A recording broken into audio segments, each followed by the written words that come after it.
if you remember, I had been working on that idea of the void drone, the drone of the void.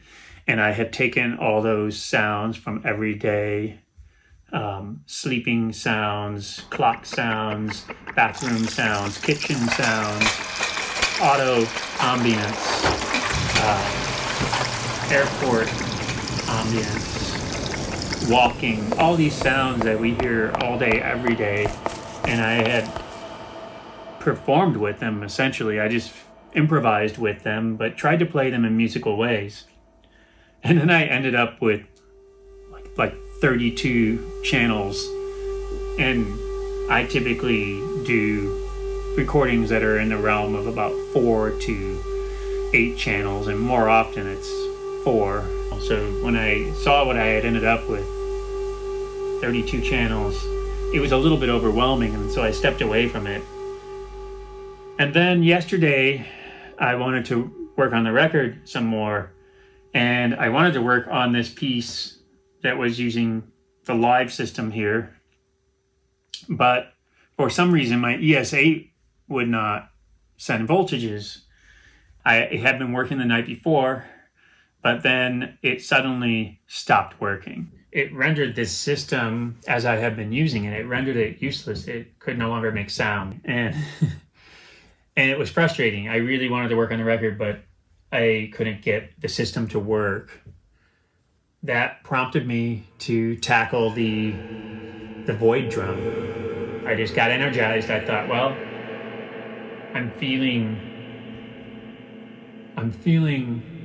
very inspired to work on the record musically, not necessarily to troubleshoot. And you know, the thing is, there's always things you can work on. When you're doing music, just because something isn't operating correctly doesn't mean you can't work on something else. It doesn't mean you can't find a workaround for what you were doing.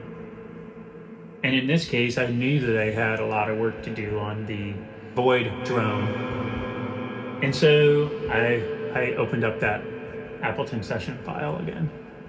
And it was still extremely overwhelming. But I just felt energized to work with it. It's the opening track on a record, and it's definitely the kind of music that some folks will question. Some folks will say, is this music?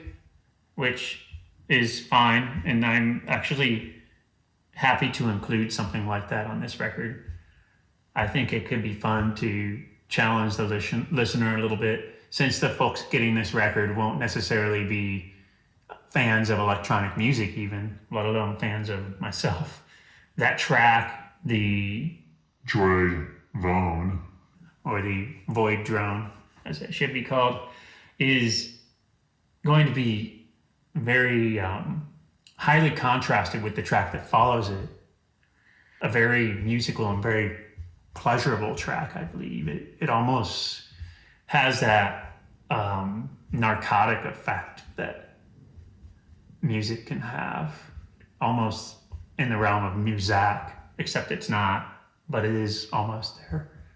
And that's by design. It should be something that is deeply contrasting the void drone. And then at a certain point, a voice will enter. It will be the first human voice you hear on the record. And it will tell you that it's time to leave the void. And that's when the record becomes absent from the void.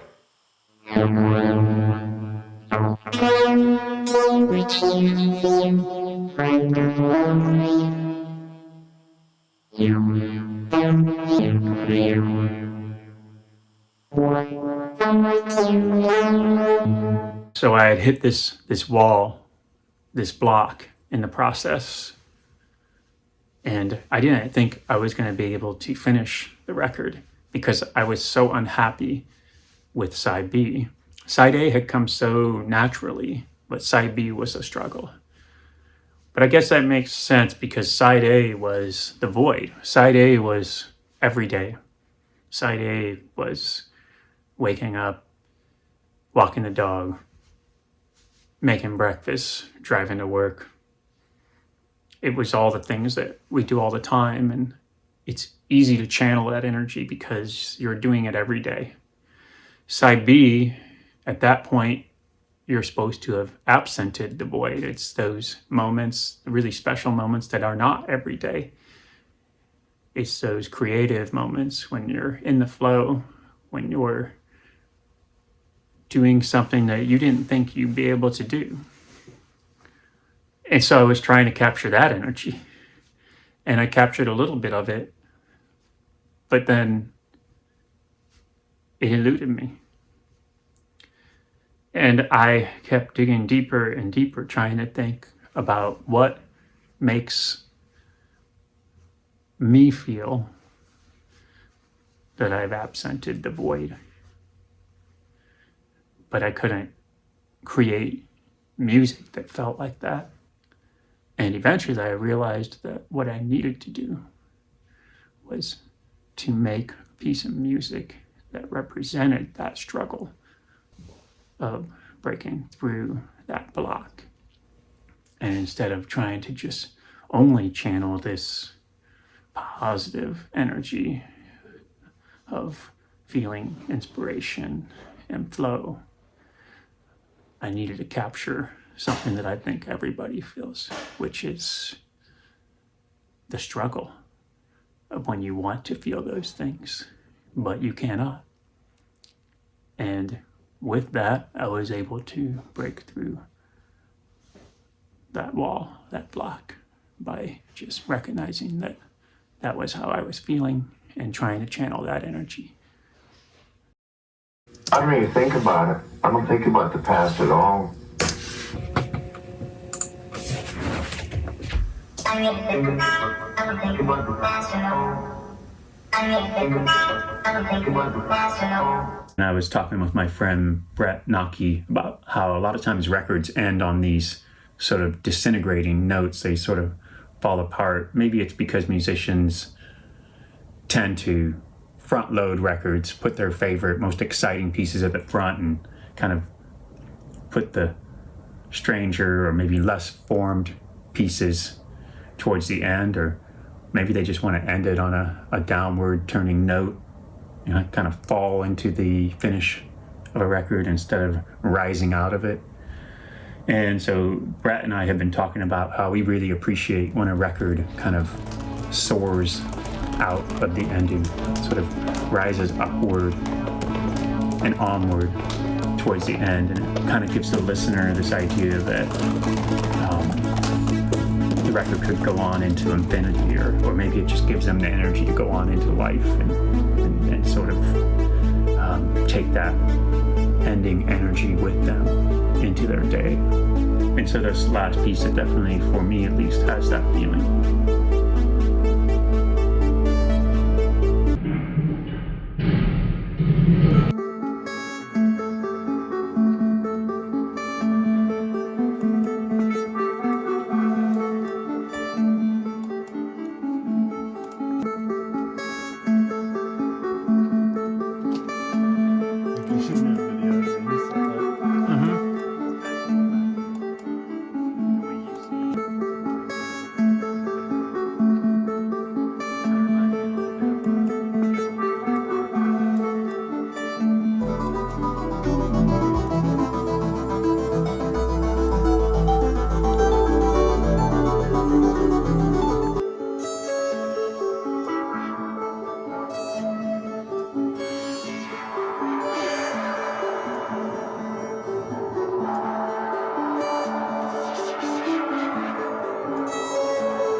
cool, super cool, super cool, super cool, super cool.